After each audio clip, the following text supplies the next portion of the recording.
forward. Like, I'm gonna make sure I have it together. Okay, so am I live? I guess I'm live now. Okay, this is the third time that I'm doing this. Yo, I feel like a fuddy-duddy, like a freaking. So you can't do it with a computer? No. So I was trying to go live on TikTok, like, simultaneously, like here with Facebook, but I just didn't do it. Now, there are, apps and stuff like that to kind of help you with stuff, but I didn't really think that through, okay? But, there's StreamYard, there's certain things or whatever, but I'll definitely have it together going forward, as the weeks progress, okay? So it's not going to be as crazy and sloppy as this. And I know people were trying to tune in the first 2 times I started, okay? So third time's a charm. So we're here. And I don't see anybody here yet, but I'm just going to go ahead and get started because I realize that when people rewatch the video, if you don't get started right away, the people who are rewatching the video are just watching you just there, sitting there, waiting for people to come in. So I'm not going to wait for people to come in. I'm just going to just start talking, okay?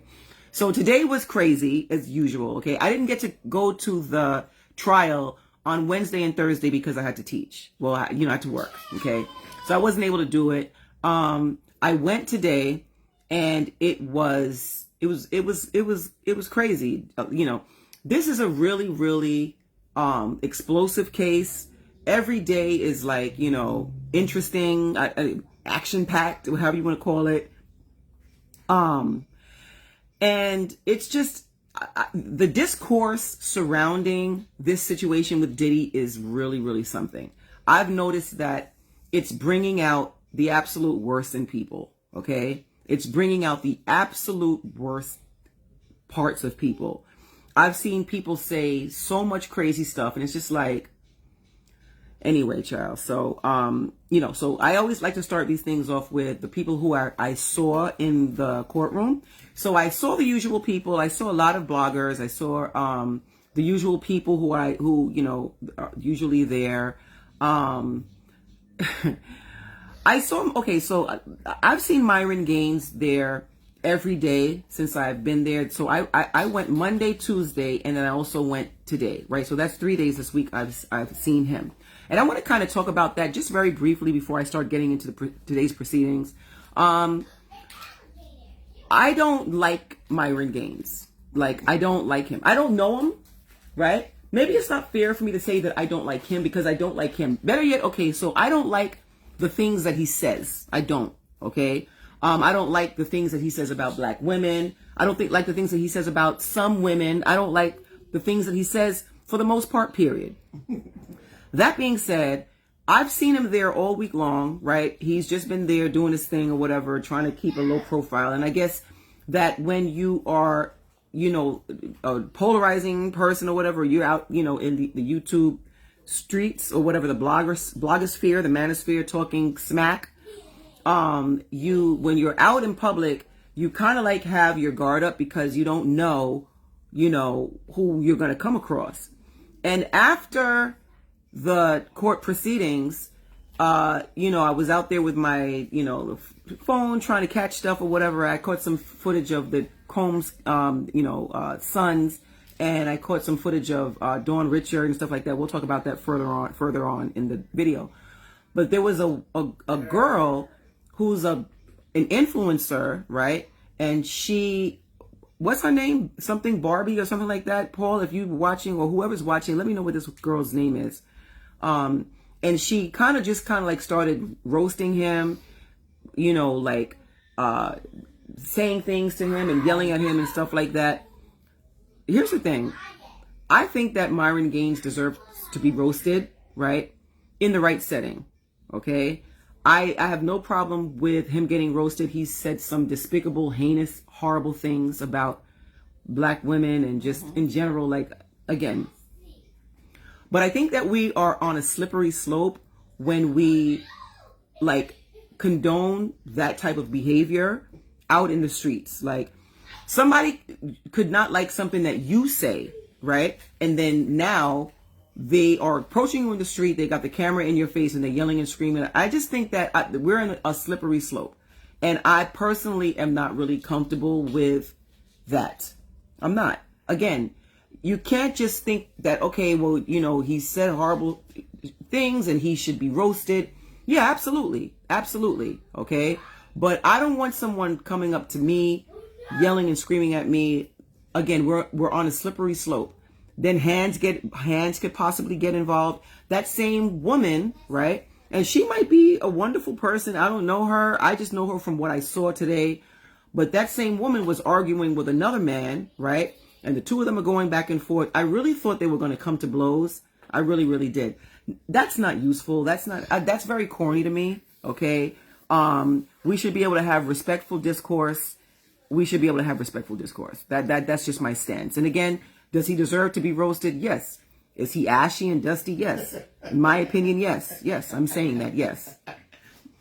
But should we just be rolling up on people like, you know, just yelling and screaming and stuff like that? Again, if it's you or if it were me, y'all would be okay with that? I mean, some of y'all might, you know. I'm pretty sure some of you don't really F with me like that, but y'all, you know, are still on my page for whatever reason. So maybe you want that. Maybe you'd like that, right? Either way, it's not okay. I just don't think it's okay, all right? So again, we're on a slippery slope, and it could get violent. Things could get violent. That's all I'm going to say about that. Yes.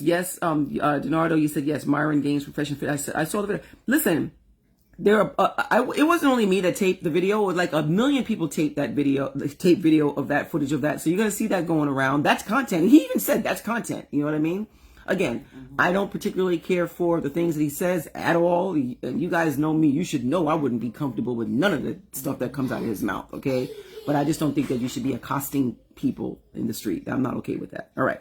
So that being said, the usuals were in the courtroom. Lisa Bloom was there. I didn't see her mom. Found out that Lisa Bloom is Dawn Richards. Lisa Bloom is Dawn Richards' lawyer, and I was wondering who she was there to represent. As I said in previous videos, Lisa Bloom has been there every day.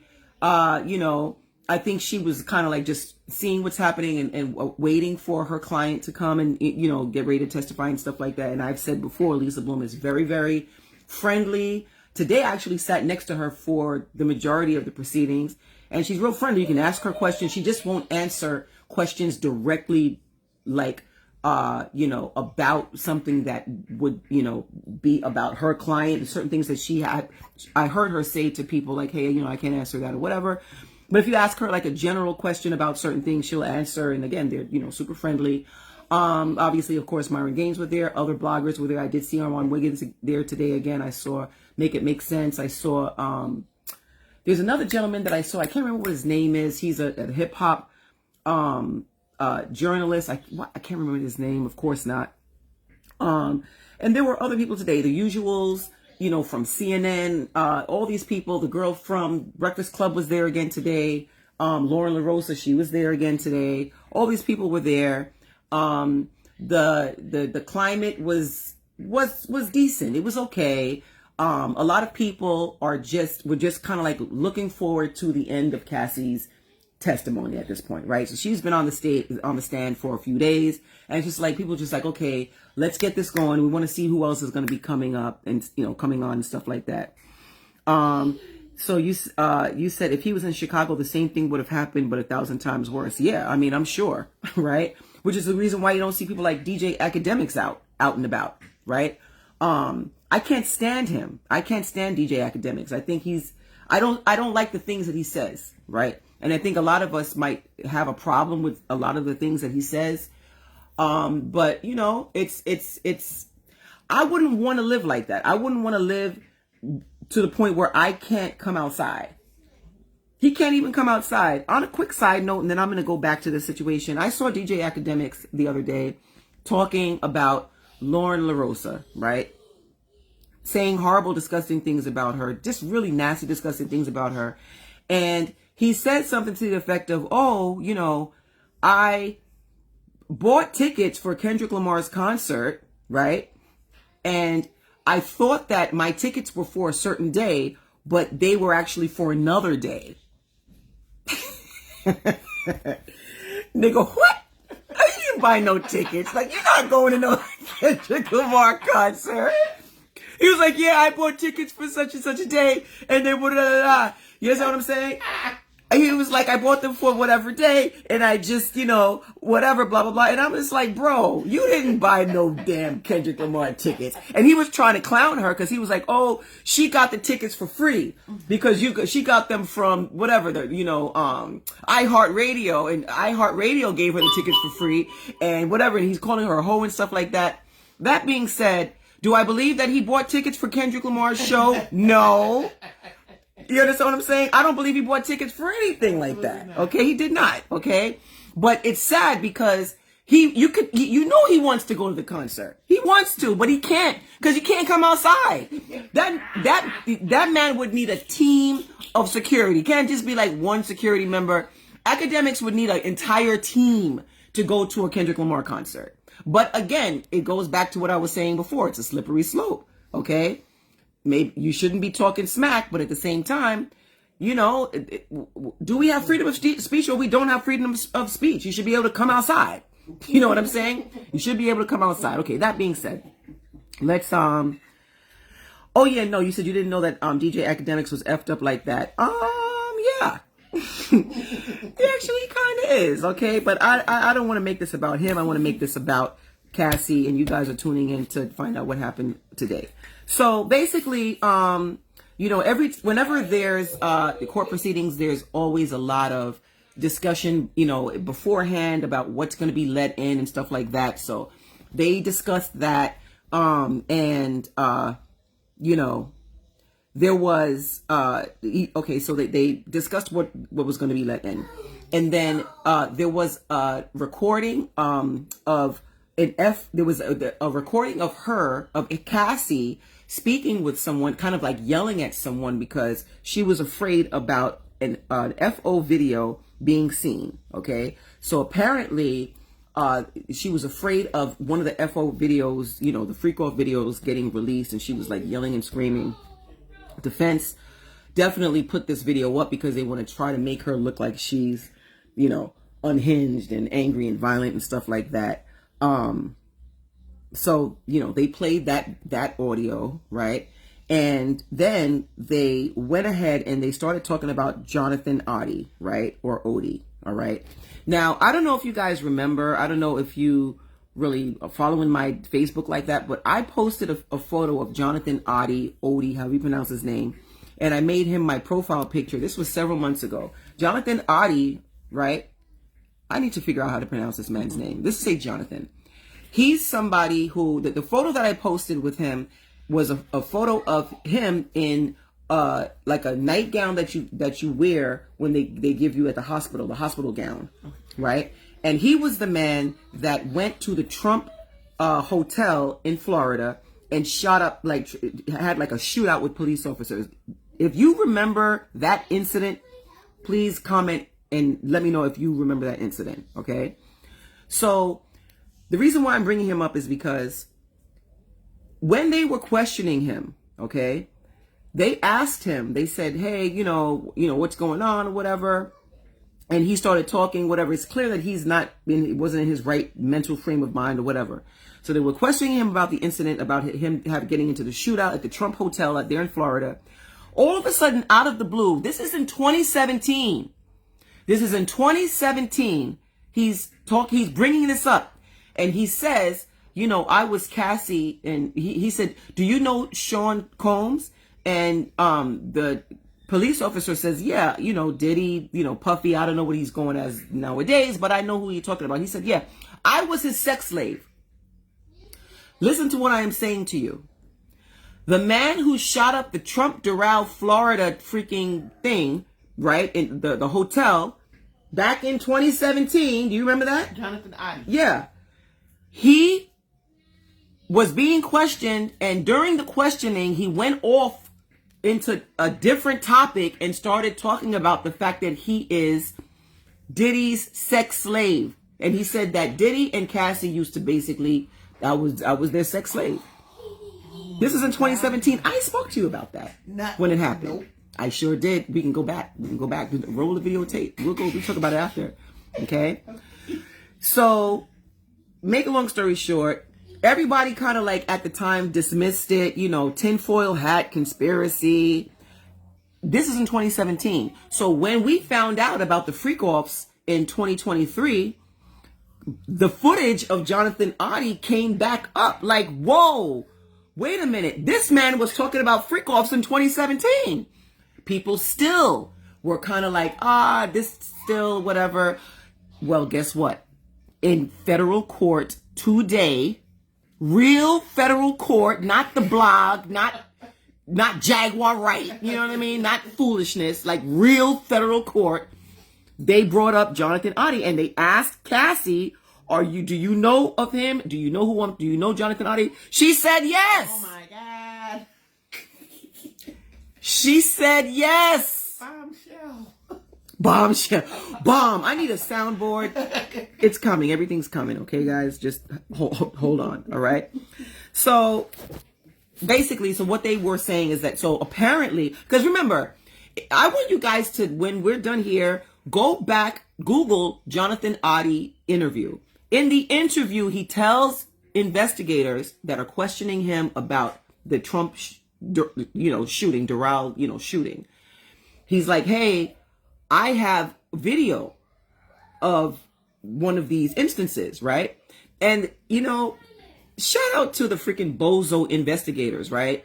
So the investigators like, oh yeah, okay. Basically like, oh, you have a video of you being a sex slave with Cassie and Diddy. He said, gotcha. No, nigga, like, let's go. Let's expound on that. Like, you got video? Word? Let me see it. But they thought he's cuckoo for Cocoa Puffs. So they just let that rock. You know what I mean? They just let that rock. If it were me, I'd have been like, nah, where is that? Where is it? Like, so we could have found out about the freak-offs in 2017, but they thought he was cuckoo for Cocoa Puffs. So they just let it just rock. Okay? That was crazy.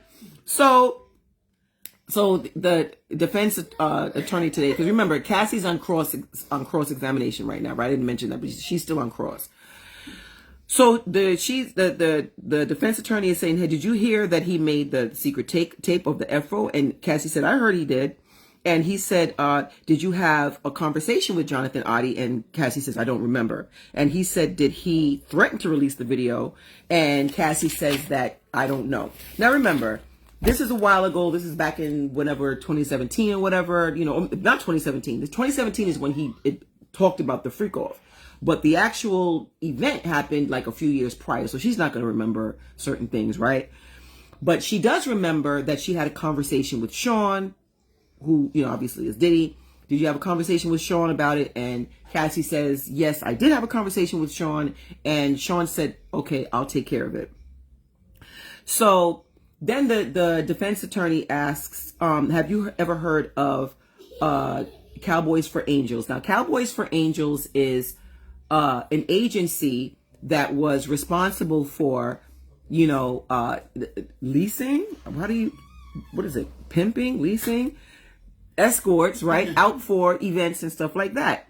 So that Cassie and Diddy got a lot of escorts from Cowboys for Angels, right? So the defense attorney brought that up and was like, hey, did you know that they were going to be on TV and they were going to do a gigolo TV show, right? So apparently Cowboys for Angels, they were going to have a reality show.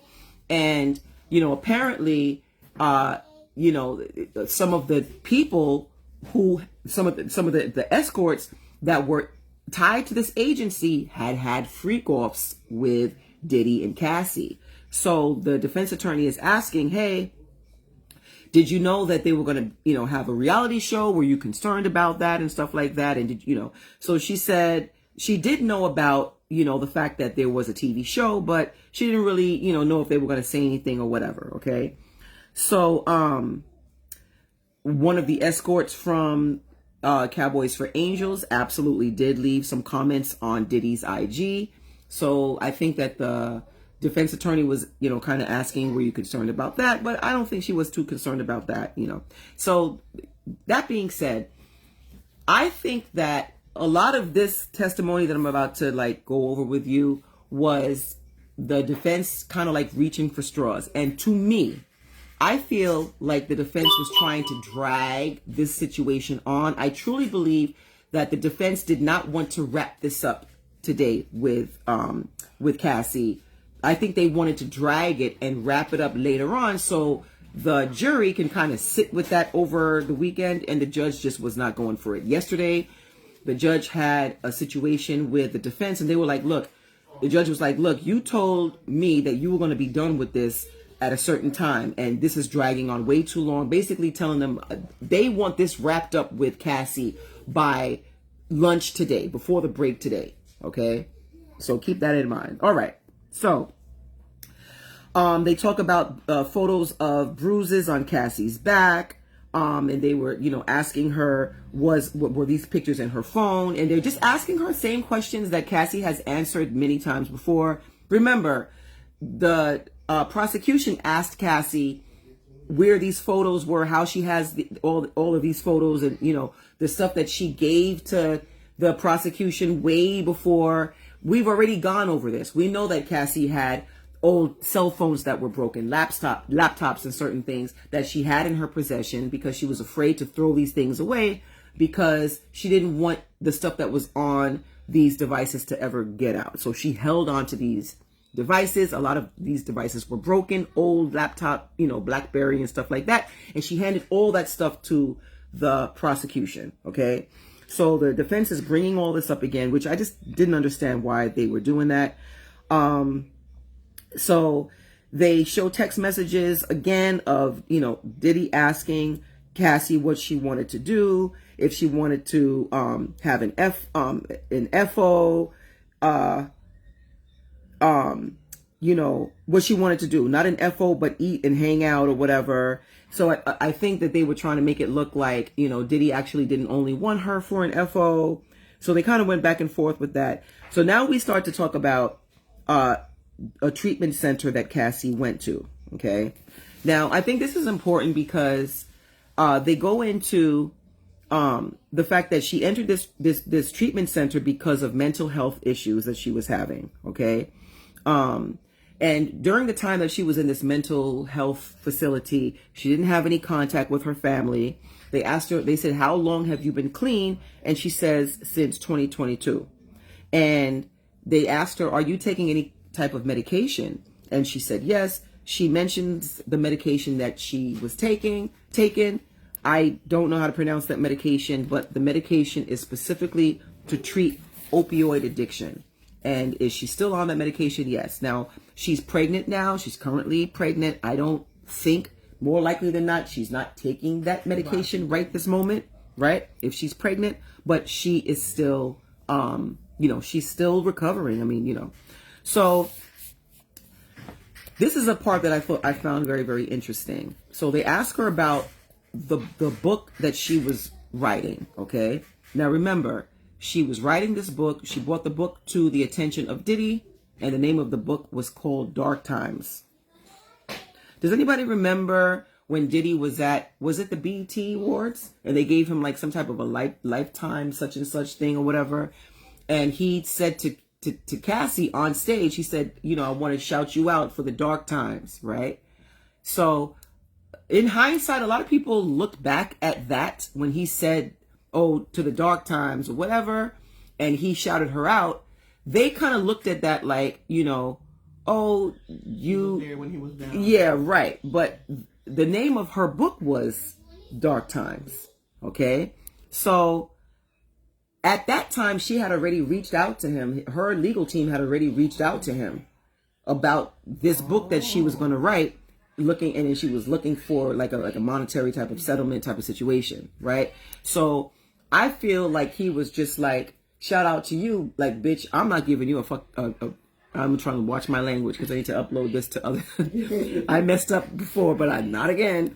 So I think that he was just basically like, yeah, you know what?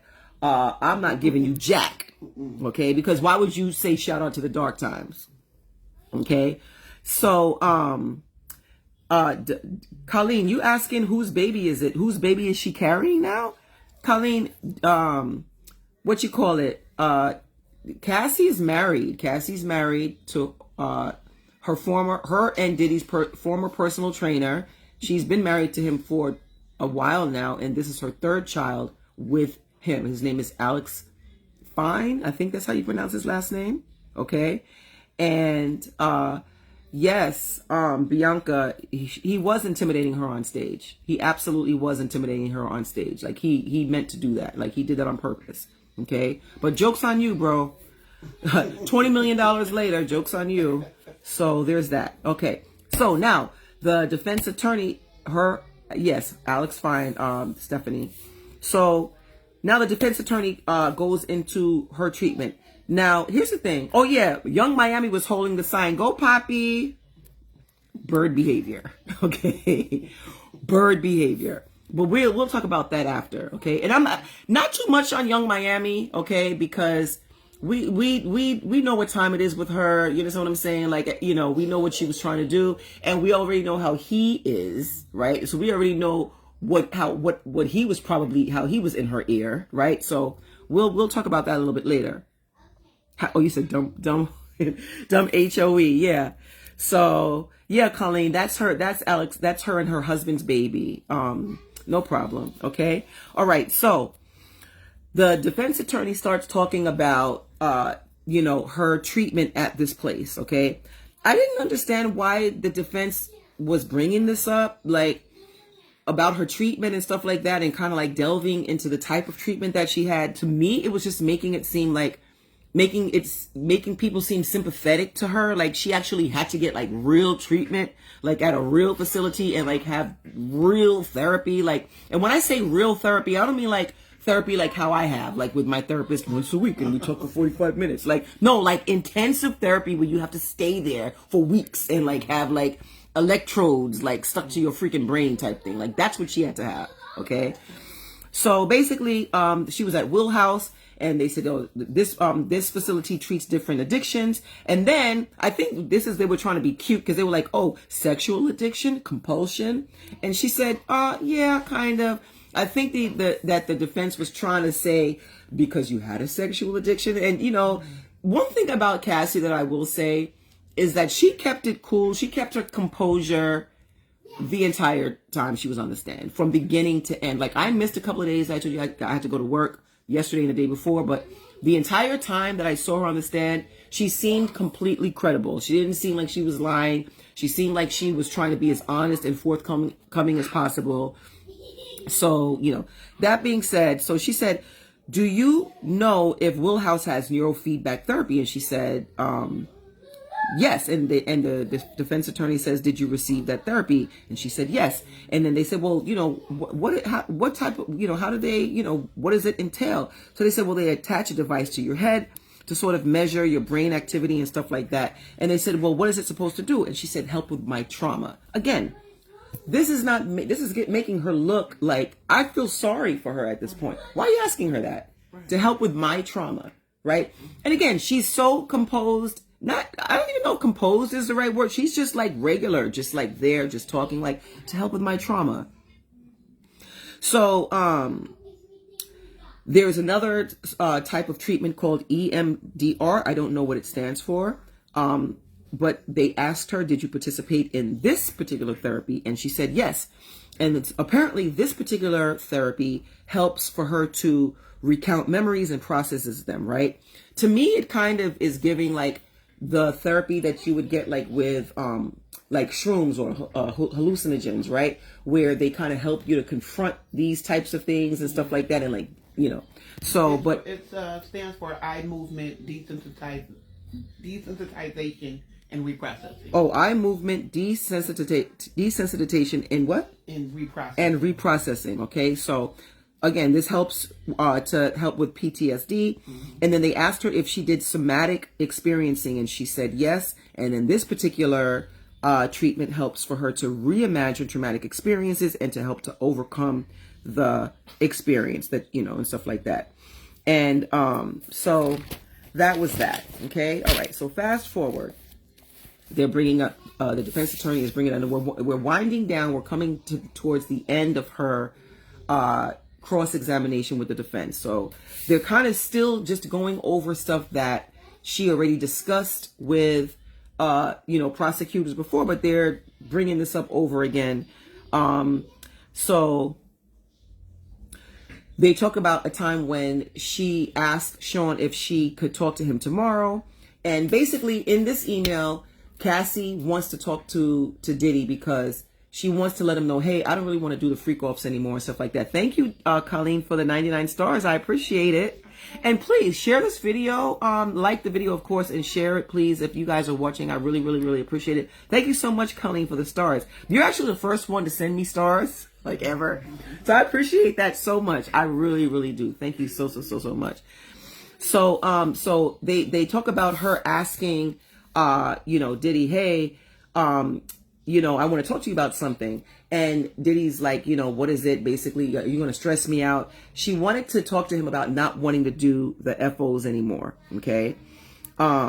So in another email, Diddy says to her, hey, we have to figure out a way to get back to a good place. We need to do some soul searching. So I think the defense brings this up because they kind of want to try to make him look like a decent person. Like, they just have like this normal, regular conversation. Diddy asks her, how do you feel about where we're at? And then Cassie says, I haven't felt like you wanted to be around me. I want to be the best I can. I love you and I'm trying. So in this exchange, they're trying to make it seem like they're just having a regular conversation. And Cassie's in love with Diddy and just kind of like wants his attention and stuff like that. There's another email where Cassie suggests a freak off with a girl, right? And I personally feel as though the defense was trying to suggest this was an attempt to get back to a good place, like putting the onus on putting the onus on Cassie wanting to get back to a good place, but the good place meaning, hey, let's do freak offs again. I love you too, Colleen. Thank you so much. Wanting to get back to a good place, like, hey, let's do these freak offs again. And, I'm going to leave my opinion for later on in the video. Okay. They bring up Gina, Hyung, how you pronounce her. It's an Asian last name. And I don't know if you guys are familiar with Gina. This is somebody who Cassie found out, Diddy was cheating on her with for like half the relationship. Right. And they bring up the fact that Cassie was upset, right? Again, trying to paint Cassie as jealous, type of person who, was a willing participant in these freak offs and was just jealous and would do anything to, make Diddy be with her exclusively. Okay. Now, let me tell you something. It's about to start getting real crazy. Okay. It's about to start getting real crazy. And I definitely, was a little surprised at some of the stuff that I found out. Okay. And again, I'll leave my opinion for the end. Okay.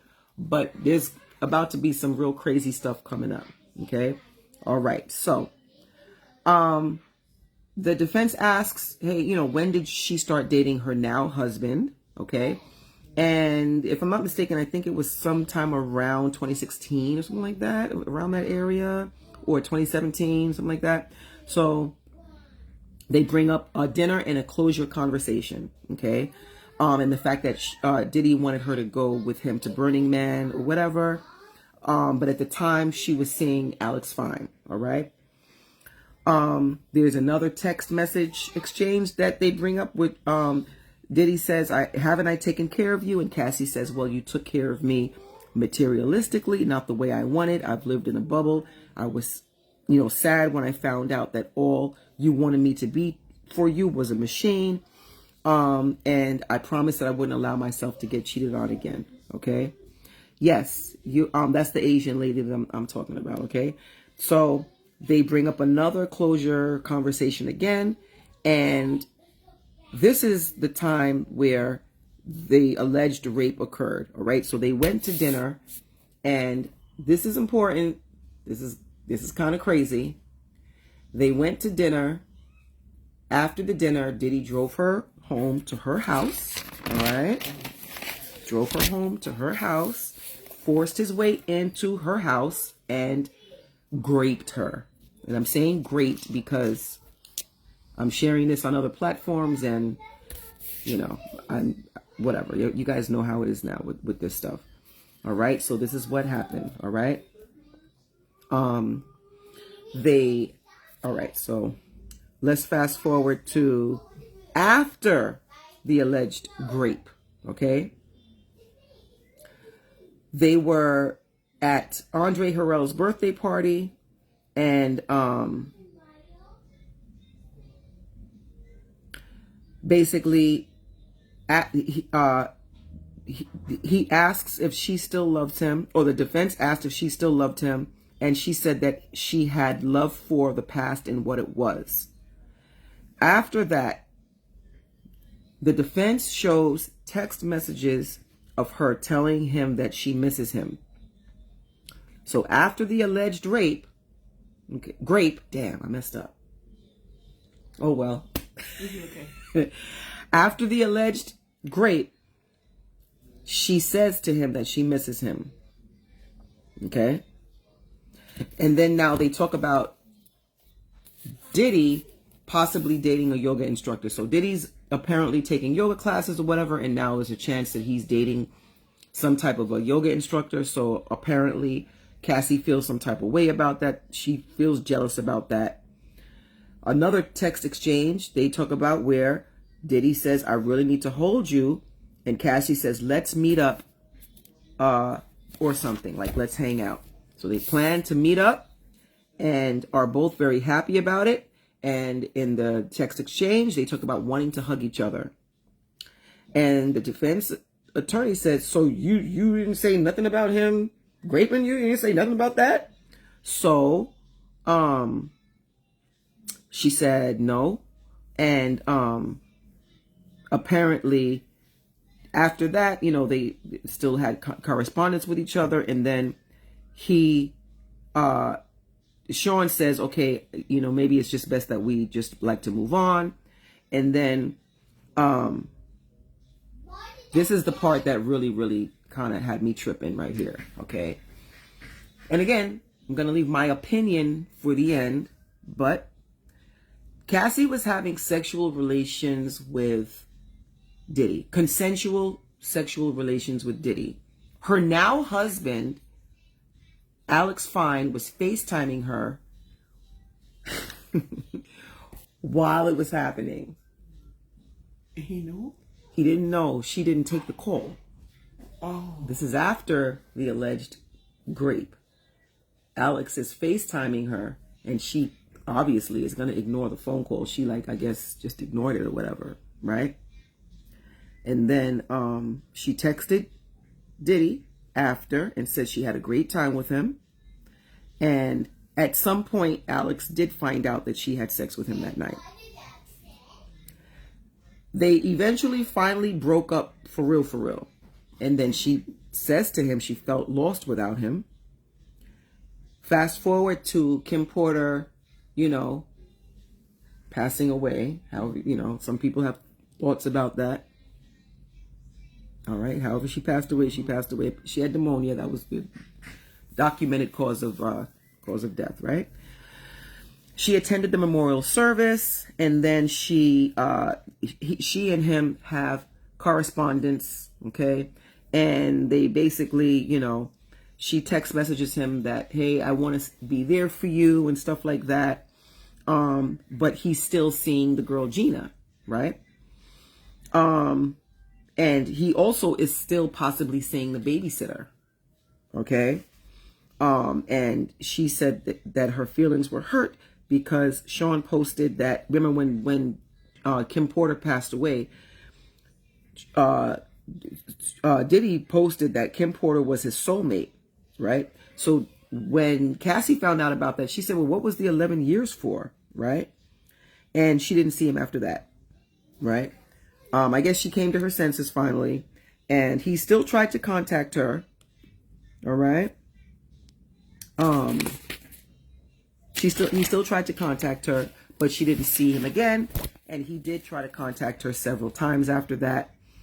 And that was that. Okay.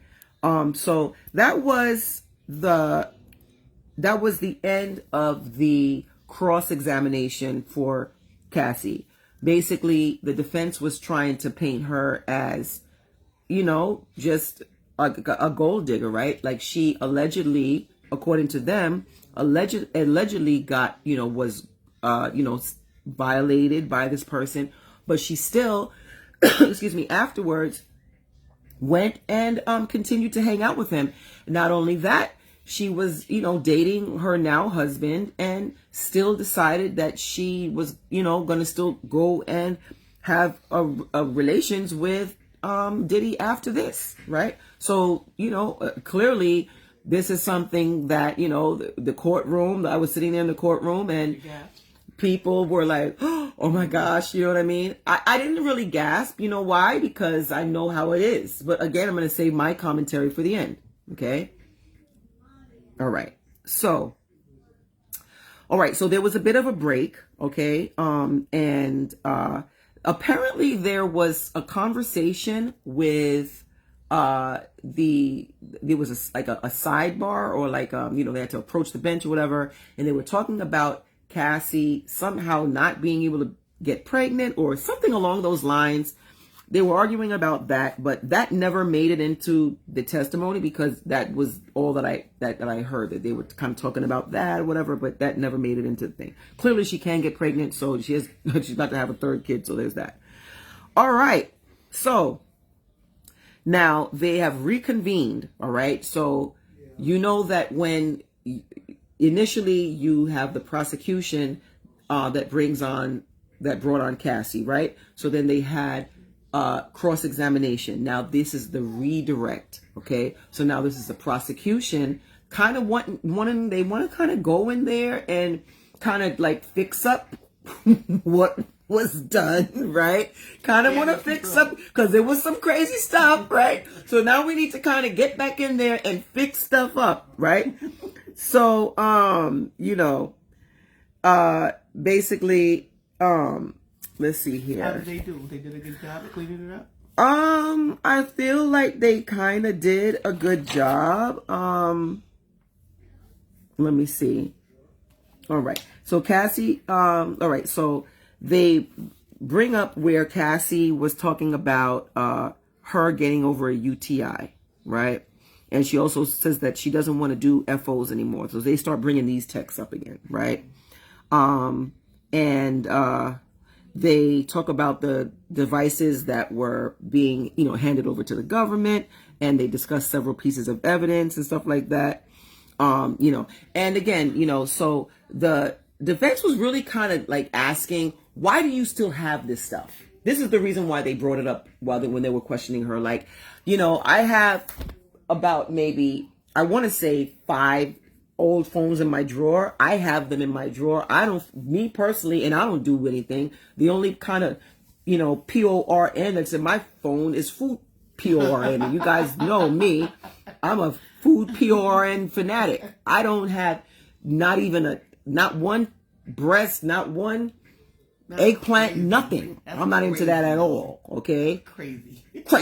I know. But it's just not for me. But that's not her. You understand what I'm saying? And it's just like, so anyway. So so they discussed that, right? And she talked about how she felt, didn't feel comfortable, just throwing them away or whatever, or bringing them to the Apple store to get repaired. She just felt like it's better to just save it. Okay. Now they also talked about, they said, were there times when Sean was kind and loving? And she said, yes, but it didn't last long. And it said, and she said when it didn't last, it would be a downswing. And it would affect everyone around him. It affected her whole life, her career, her self-worth, how she felt about herself. And they asked her, how did it affect her career? This was so important. This part kind of like really made me feel very sad. Throughout the course of their relationship, he had control over everything, right? And keep in mind that in the beginning, when they had FOs and stuff like that, the FOs would be a few hours and stuff like that. But as time progressed and the years progressed, the freak offs became longer and more intense. and you need more drugs, right? And stuff like that. If anybody who's watching has gone and had like some drinks for like one night, right? And you get home at 5 o'clock in the morning or whatever, and you get some sleep, you wake up the next day, you feel like trash.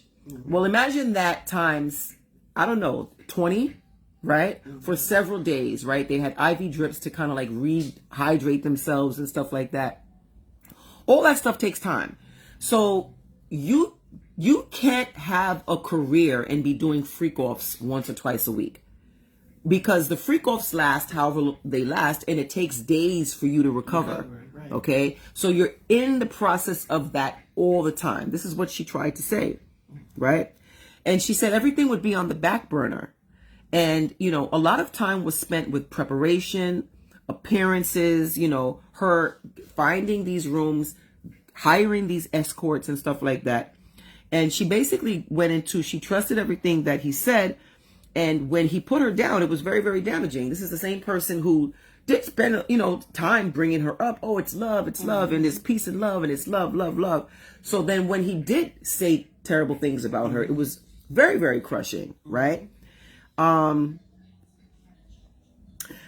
The prosecution asked, with these explicit text messages that were sent back and forth, why did you do that? Who did you want to have sex with? And she said him. I only wanted to have sex with him.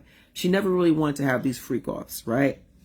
They talk about, Diddy sending her messages like, you're supposed to be seducing me all day. So it basically just a constant sexual thing all the time, right? They also bring up her financial status. And Cassie went into the fact that, obviously he controlled her music career, constantly make her turn down other opportunities. All right.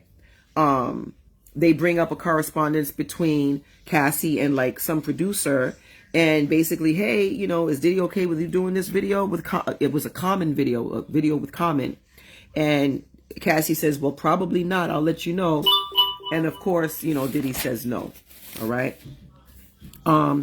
She said, when I wasn't working on my career, I was his girlfriend, constantly preparing for FOs. And the prosecution said, when you guys were in FOs, did he answer the phone when, business phone calls? And she said yes. Was he able to schedule stuff? Was he able to do all these things? And she said yes. So basically, he could still take business calls and go in the other room and do stuff, but she had to completely be dedicated to these FOs. Okay. And they said, well, was Sean on TV? Was he still making music? Was he still doing all this stuff? And she said, yes, he was doing all this stuff. She wasn't allowed to do no type of stuff like that. Good and darn well, if that phone rang for a business opportunity and she was in the middle of the FO, doing whatever she was doing, you think Diddy was going to be like, hold, you better get that. You're right. Absolutely not. Okay. So that was that. So this was the part that really was kind of sad. So she said, well, why couldn't you have your own career? Why couldn't you do, why couldn't you do anything? Why couldn't you have a career? Why wasn't your career successful? And she said, basically because I had a whole other job. And then the prosecutor said, well, what was that job? And she said, basically a sex worker. Child, when she said that, the courtroom was like, it was just like such a weird, crazy moment. And of course, the defense attorney said, objection. And the judge did sustain the objection, but the damage was done. Yeah, the damage was done. The damage was already done. You can't unhear it. Okay. And that's basically what she was. All right. They talked about when at one time she was in South Africa and she tried to block him, and he got everybody to contact her, the assistants, this person, that person, to contact her. There was another important part where yesterday she was asked if Sean, because Sean, I guess they're trying to say that Sean couldn't remember when he hurt her, right? And she basically said that he's not being truthful when he says that he doesn't remember not hurting her, right? And she did admit that there were times that he was very out of it when it comes to certain things, but she could tell when he remembered about certain things. Okay, so that was very, very important.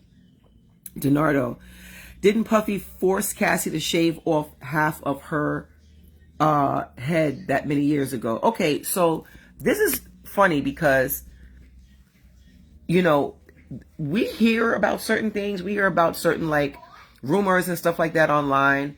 And I was under the impression, what I heard years ago was that he actually ripped her hair out of her head. And that's why she shaved her head. This is what I heard.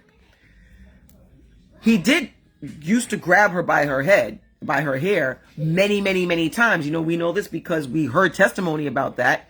And going on a little bit later on with Dawn, she talks about that, okay? However, I heard testimony from Cassie in court where she said that they actually discussed her shaving her head. And they discussed it, you know, often. You know what I mean? Like they discussed it more than once. I think it was more a matter of he convinced her to do it, but it wasn't like, hey, you got to do this right now. You understand what I'm saying? It wasn't like that. They definitely did discuss it. Ultimately, I think that he wouldn't have taken no for an answer. He would have still continued to bother her about it, but it wasn't something that he said, B, you better freaking shave your head today, and she just had to shave it. No, it wasn't like that. So that's the answer. Okay. So this is another thing that happened. They were on a flight from the south of France, and there was an FO that Cassie deleted from his computer. And he basically showed her the same video that she thought that was deleted. And he basically was threatening her, basically telling her that you can't delete nothing. Like I have it, like, and that's it. And I will show it to people if I need to show it to somebody. Okay. And this is another reason why she was doing this. This is so triggering for me. That was another reason why she felt like she had to do these FOs, because she was afraid to say no.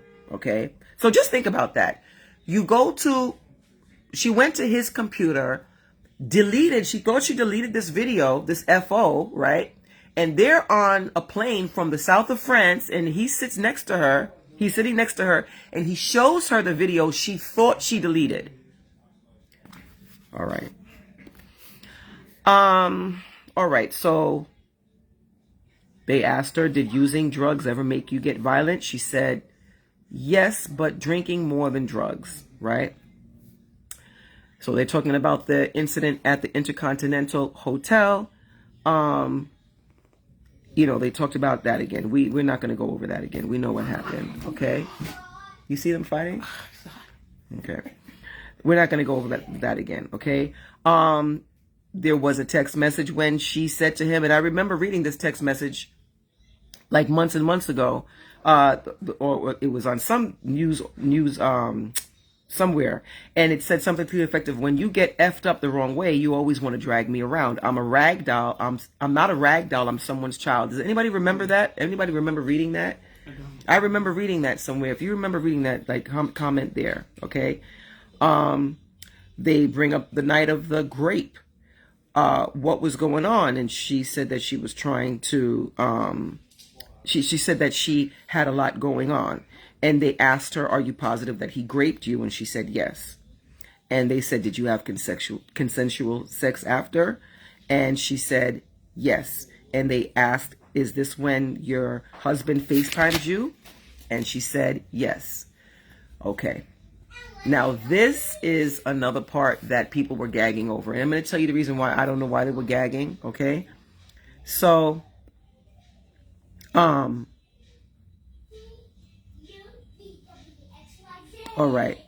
So the defense attorney, the defense attorney had asked her, talked about her having to do, she was in preparation for a concert, like a tour. Okay.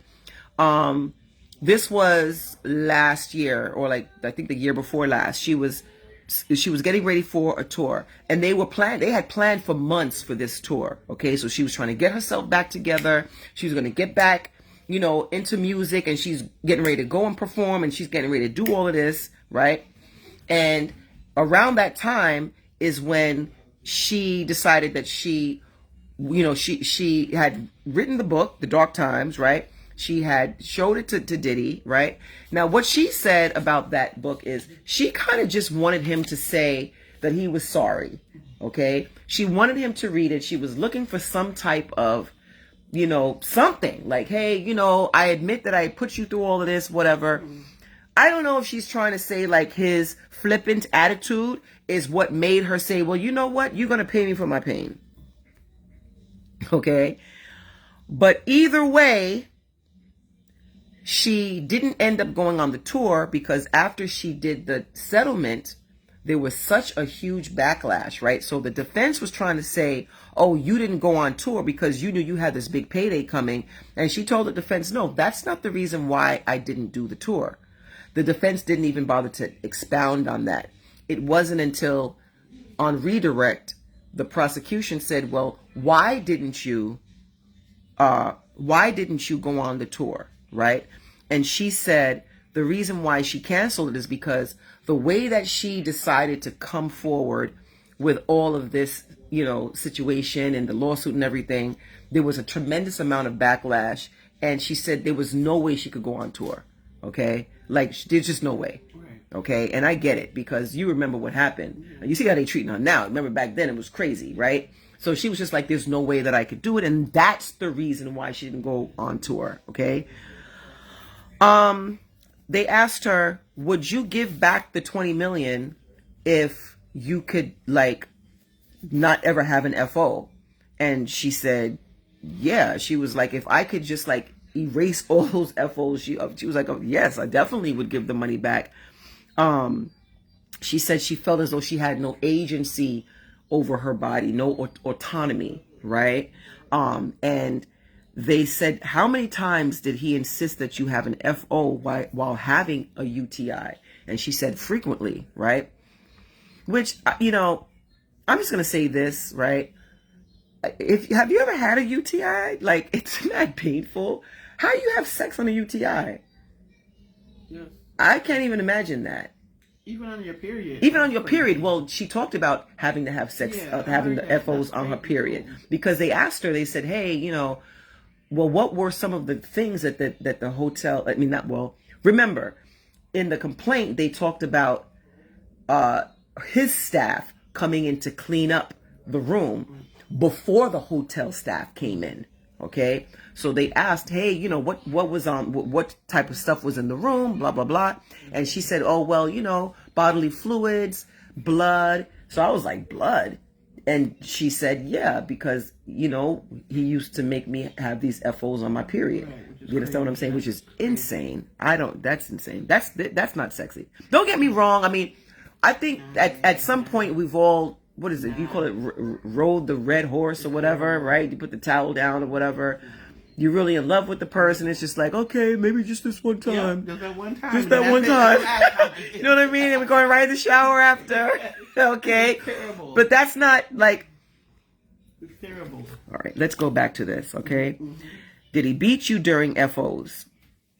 And she said, yeah, all the time. You know what I mean? And they said, well, how did it make you feel? And she said, worthless, like dirt. She said she felt like nothing, and she started to cry, right, at that time, right?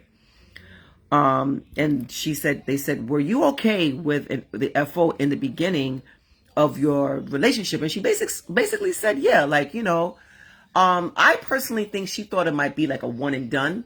Or maybe even after the first couple of times, like, okay, I don't think that she knew that like 3 or 4 years later, she'd be like having to have sex with UTIs and have sores in her mouth from sucking. That it would get crazy. Like that so much, right? That's not, no one wants that. I mean, you're not going to convince me that anybody would want that. Right. Okay.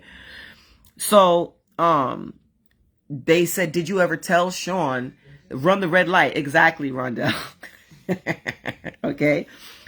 Did you ever tell Sean that you didn't want to do FOs? And she said, yes, many times. And she said, well, what do you think would happen to you if you said no? And the defense, objected to this a million times back and forth. And the judge said, rephrase the question, whatever. Basically, what she said was that she was worried about her safety and her career. And she was also worried that he wouldn't want her anymore, right? So, all right. So now that was redirect. This is redirect, okay? Redirect. So, all right. So they talk about her saying that she wants to do an FO for the last time, or he wants to do one last FO or whatever, and then she said something to the effect of, I want to do an FO for the first time forever, or something weird that she said. I think that what she was trying to imply is that, like, the last time would be like their first time, like you know what I'm saying? Like, something goofy like that. The lawyer asked, what types of opportunities did you have? So basically trying to say, so the lawyer said, oh, so you were in the studio with people like Lil Wayne, Nicki Minaj, and stuff like that, right? Basically trying to say, well, you had all these opportunities that somebody else might not have had, right? But none of her stuff came, like a little bit of her stuff came out. She was constantly in the studio, but hardly anything came out. Name more than two Cassie songs. You can't. You know what I'm saying? So it was what it was, right? Now this is where the gag came in. Okay, well, people were gagging, and I don't know why they were gagging, but maybe because people they weren't following this thing as closely as I was. They said, do you have another settlement coming from, like any other settlement coming, right? And they said, do you have a settlement coming from the Intercontinental Hotel? Okay. And she said, yes, child. And they said, well, how much is that settlement? And she said, $10 million. Whistle. I don't know how to whistle. She said $10 million, honey. There's another settlement. But the reason why I didn't gag is because, do you remember the initial complaint? Okay. Do you remember me and you and I got a long way to go? Right, exactly. Because you got a long way to go. Say you want to love me. Say you want me. Well, I like that song. I like that song, okay? But in the initial complaint, remember the complaint that had everybody gagged in 2023? That was when you were here. You were here. This was around Christmas time. And we were reading the complaint. One of the people named in the complaint was the Intercontinental Hotel.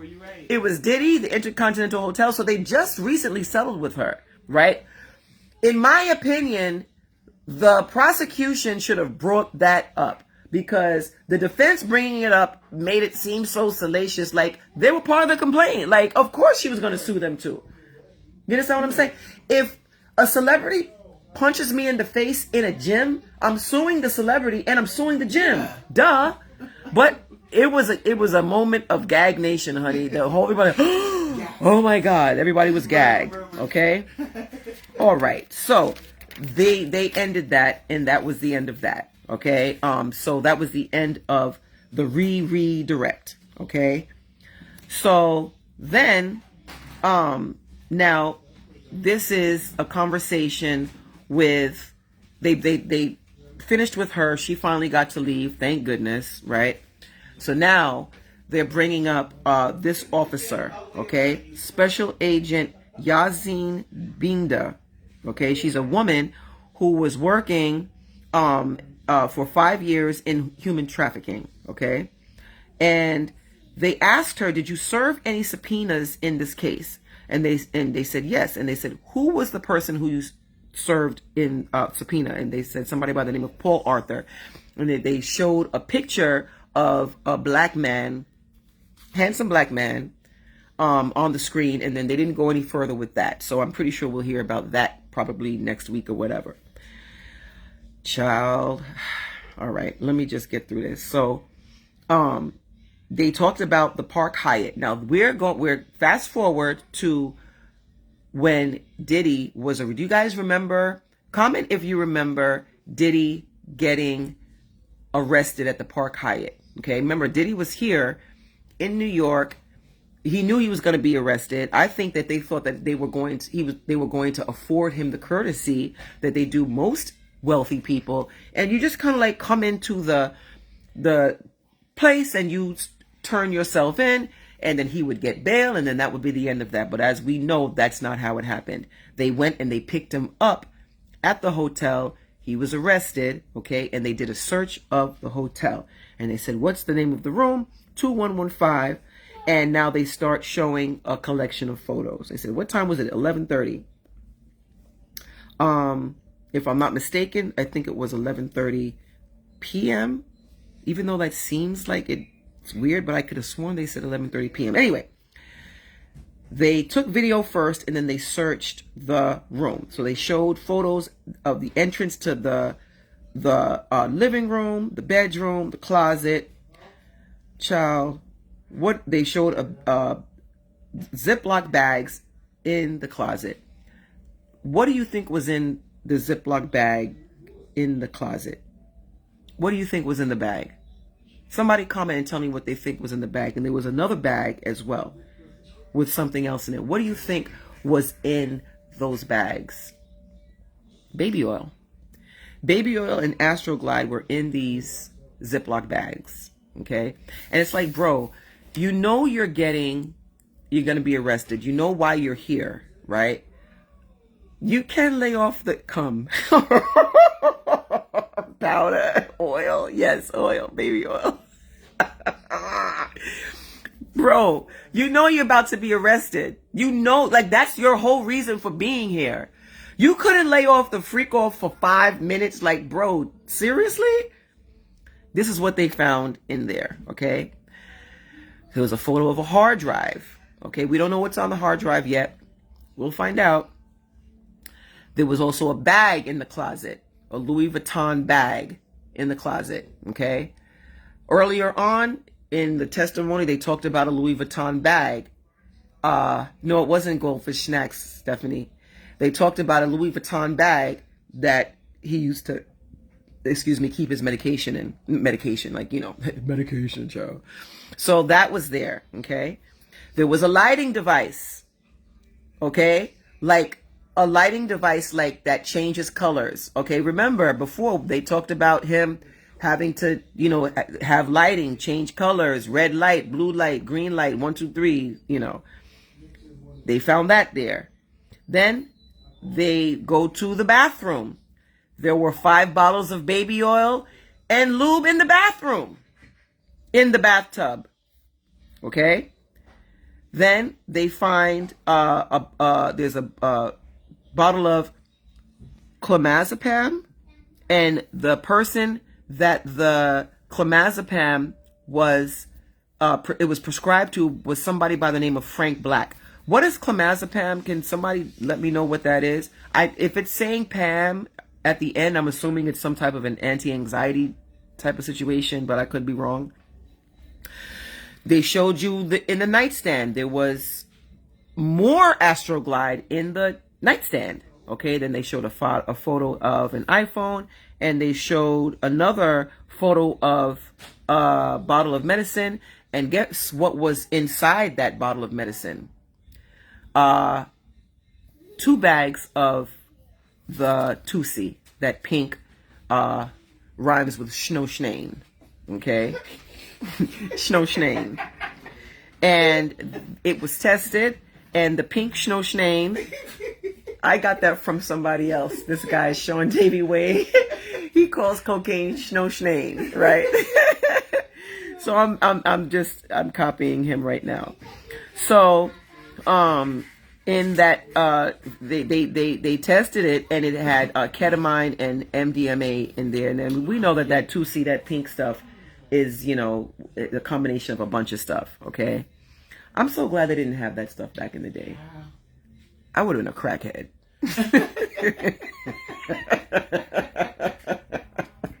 Okay. I'm so glad they had regular Schnoschnane back then. Okay. Back when, we were out here clucking. All right. So black fanny pack. In the black fanny pack, it's, contained $9,000. Okay.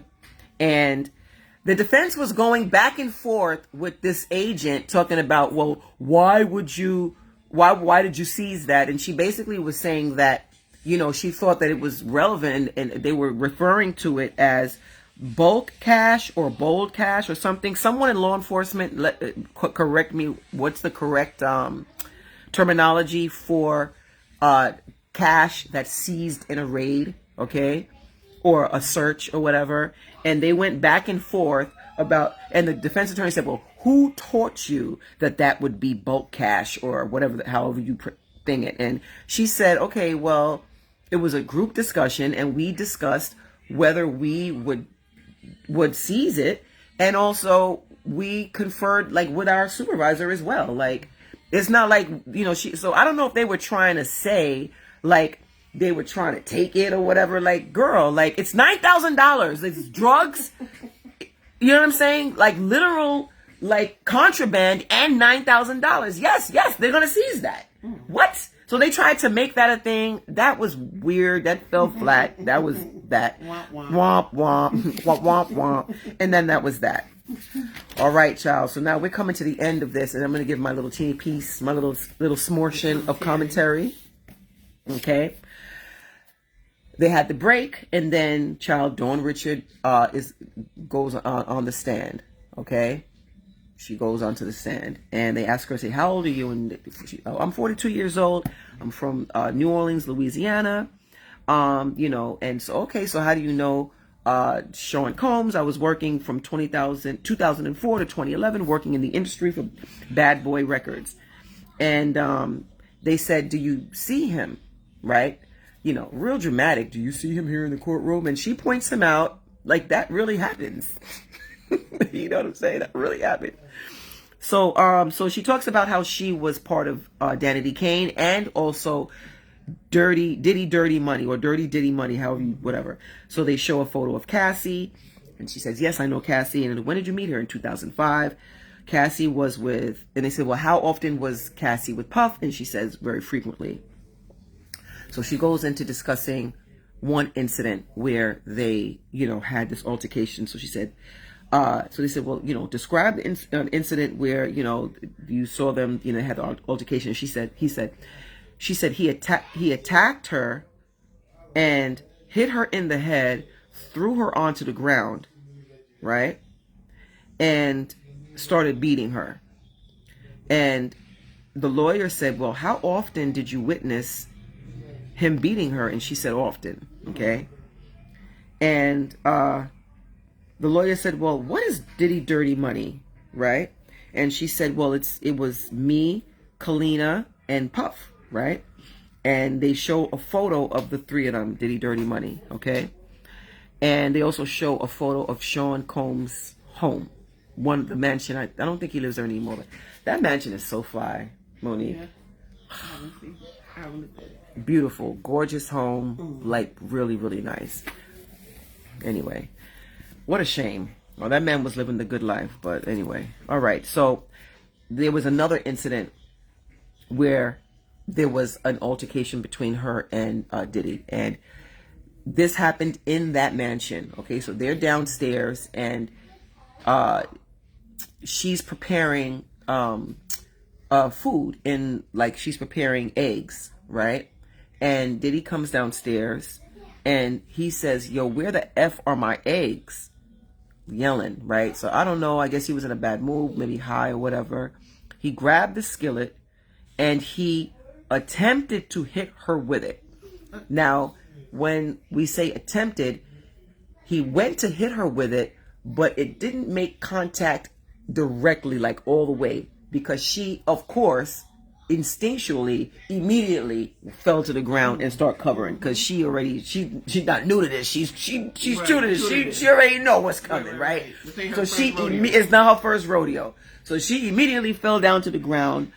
Here he comes, kicking, stomping her in the head, all of that stuff, beat the brakes off of her, grabbed her by her hair, dragged her up the stairs, and all she could hear was yelling, screaming, crying, getting smacked around, beat down, and everything. So, of course, everybody's sitting there traumatized, like, what the F is going on? The next day, Sean told her and the other girl, Karima, right, that what they witnessed was passion. And they said that, this is what happens in a relationship. And when people, talk about stuff like that, sometimes they come up missing. Of course, the defense objected at that moment. Again, I was laughing and they were laughing. The people sitting next to me were laughing because they were like disregarded. I said, I'm not disregarding Jack. I said, I'm writing this down, and they were laughing in the pew next to me. I was like, I'm not disregarding Jack. I'm writing this down. Okay. So they went back and forth, and obviously, the judge objected to that or whatever, disregard, strike, whatever.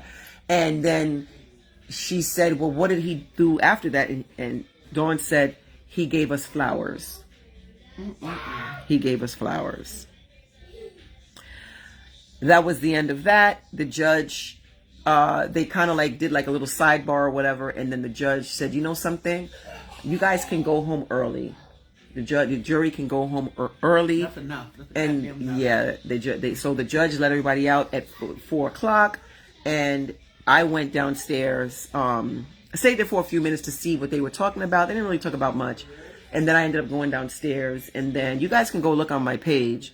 I had caught some footage of Lisa Bloom and Dawn Richard. Lisa Bloom had been there all that whole time.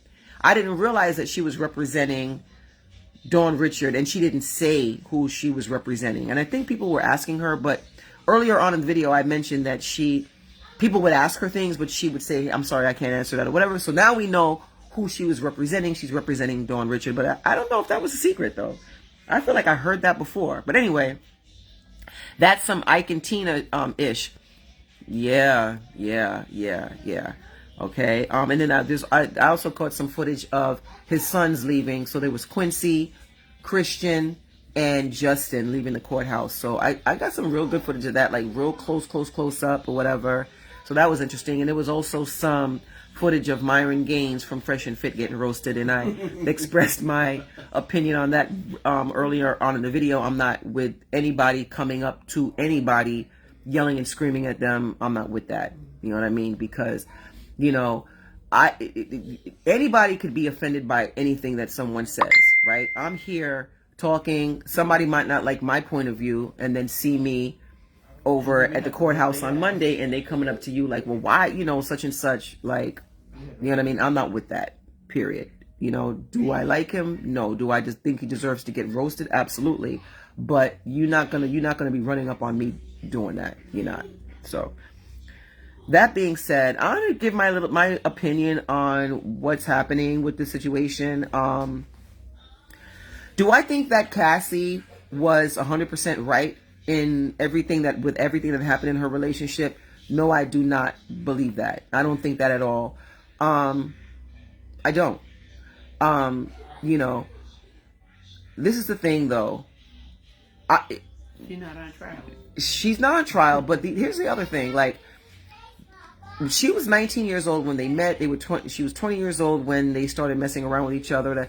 Do you know how much I was clucking at 19? Like, what type of a bird I was at 19, or even 20, or even last week? No, I'm just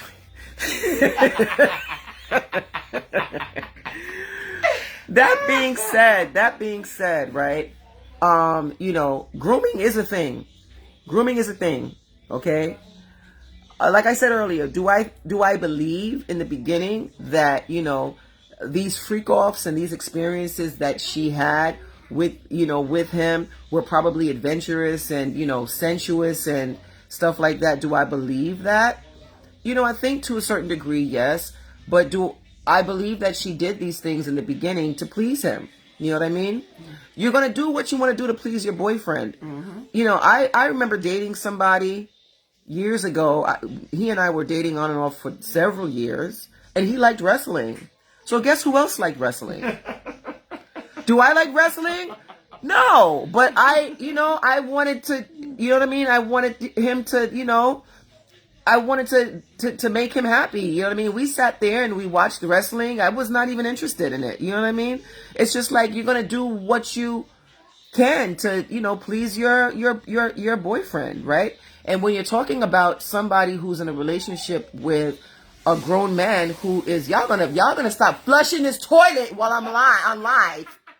It's like the fourth time someone's flushing the toilet. The door is open. What the hell? It's mad loud. What the hell? What the hell, Clarkson?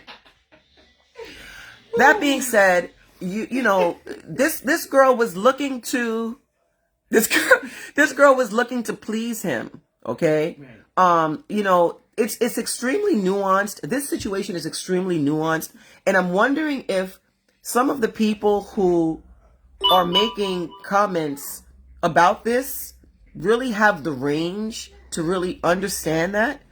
Do they even want to understand it? Okay. Abuse is not cut and dry. It's not cut and dry. Okay. Brainwashing, abuse is not cut and dry. When you see, for instance, a young girl that gets quote unquote turned out early, right? No one has a problem with, admitting or wrapping their head around the fact that they were turned out from an early age, from a young age. But somehow here, it's like, oh no, she wanted it. She liked what? Who would want to have sex on a UTI, having a UTI? She testified that the antibiotics weren't even working anymore. She just stayed with a UTI all the time. She was popping cranberry pills all the time. Who wants that? Who would want that? Who would want that? She was doing so much fellatio. There was a point that she was in the studio trying to sing. She can't even sing correctly because there was so much friction all the time from the freak offs constantly, that she had sores all over her freaking mouth. Who wants that? That's not sexy anymore. That's not, a sensual experience with my man anymore. That's a job now. And she basically said it. It turned into a job. No one would want that. No one would want that. We're still in the beginning of this case. They're going to bring, she was with Ryan Leslie first, who was 10 years her senior, right? And Colleen, you said you learned football because one of your exes, right? Okay. All right. So, and Bianca, you're right. She did become numb to it. She did. You know what I mean? We're still in the beginning stages of this. I'm going to say this last thing. I'm going to end this live. Please share and like this video, please. Please, please, please. Yo, we should have never introduced Kai to Alexa. Kai's telling Alexa to put kinder eggs on the shopping list. Anyway, child. This is what I wanted to say. We're in the beginning of this case, okay? They're going to bring on experts and people who are going to, explain why it is that someone would go back to somebody who violated them, okay? It is a common occurrence. It is a common occurrence, okay? And just because you're unable to wrap your head around why a woman would go back to her abuser after something so horrible and despicable happened, just because you're unable to wrap your head around why that would happen, doesn't mean that there isn't a very reasonable reason as to why that would happen, okay? I don't know many women that haven't been in some type of an abusive relationship. I have, you know what I mean? And, a couple of times, right? When I was younger. And I wasn't, sexually violated by, either of these people. But I definitely was in a terrible, horrible relationship a couple of times. And repeatedly went back. It's my fault. It's my fault. If I just close my mouth and I have a smart mouth, if I just close my mouth, if I just do this, if I just do that, then it'll stop. You make all kinds of excuses. You understand what I'm saying? Like, you just want the person to love you and you blame yourself, and you know, when you're in this type of a relationship, the person chips away at your self-worth, and you just really do feel worthless, and you're willing to do anything for that person's approval, no matter how bad they treated you, especially when you're young. Okay, so I just want you guys to just remember that, just think about that, and that's that. Okay, leave your comments, let me know what you think about this. I'll be back at the courthouse on Monday. Unfortunately, I'm not going to be able to go Tuesday, but I'm definitely going to be there on Monday. I think that Dawn is going to continue to testify. The word on the street is Aubrey O'Day is going to be testifying at some point. I hope I get to see that. Please let me see that. I hope I'm able to see that. Cover your class. I'm actually, I'm teaching three classes in the morning on Tuesday, and I'm teaching another 3 in the evening on Tuesday. So, you know, so that's that. But anyway, thank you so much, everybody who tuned in and everybody who is going to tune into this. Again, please share, like the video. Diddy feels like he paid for her from Ryan or snatched her on a humble just to do it. No wonder he has no respect for her. Yeah, absolutely. Absolutely. Absolutely. I just feel as though Cassie was not protected. Okay. I'm going to say this and then I'm going to end it for real. There were so many points during this testimony that I saw that someone should have looked out for her. Okay. For instance, when even in the situation that happened in the hotel, where the person who, he's currently a police officer, but at the time he was a security officer working in the hotel. He saw her with the black eye, right? He saw that there was an altercation. There's a vase broken on the floor. There was clearly a physical altercation. He talked about her being crouched in the fetal position, right? Which is a common theme throughout this whole thing, right? Because again, instinctually, just going like this. He saw that. Why didn't you call the police? What? It's not about, oh, do you want me to call the cops? I'm calling the cops. Her mom, right, at one point, found out that he was being abusive to her. She didn't know that it was an ongoing thing. One time I see my child looking crazy, you're never going to see him again. It's going to be problems. I'm not going to allow it. You understand what I'm saying? Like, there were people, again, Ryan Leslie, 10 years older than she was. What? You know what I mean? She just didn't have the protection that she should have had. You know what I mean? So, yeah, and exactly, that's why the hotel got sued. Remember, 30 million was the number we heard floating around. 20 million from Diddy. Where do you think the other 10 came from? Came from the hotel. Pay me for my pain. Pay me for my pain. If you got hit by a car, you suing. This girl went through therapy, all kinds of stuff. She still has PTSD. Half the time when she's testifying, this is another thing I realized when she's testifying, a lot of the time she'll be, she'll talk and she knows what she's saying in the moment and then completely forget. And she's like, can you please repeat the question? It's like, girl, you were just answering it. I don't know if it's the drugs or constantly getting stomped in the head, but there's something going on there neurologically with her. Okay. Pay me for my pain. Okay. So that's that. Again, thank you so much, everybody. I appreciate you tuning in. Huh? Oh, thank you very much. I'll be back Monday. Okay. And, yeah. I'll talk to you guys later. Yes, Bianca. Yes, run me my money. Okay. And she's still paying for it. She's still paying for it. You never get over this type of situation, ever. Okay? Shout out to her husband, though. People were talking about her husband like, oh, I feel bad for her husband because she had sex with all those. Do you feel bad for Diddy? You feel bad for Diddy's girlfriends? Because he's ran through too, right? Technically. What? Oh, she had to date all those men and I feel bad for him. What? Okay, and what are you even talking about? What is that? What is that? Anyway, they're $30 million richer. Don't feel too bad for him. All right? Talk to you guys soon.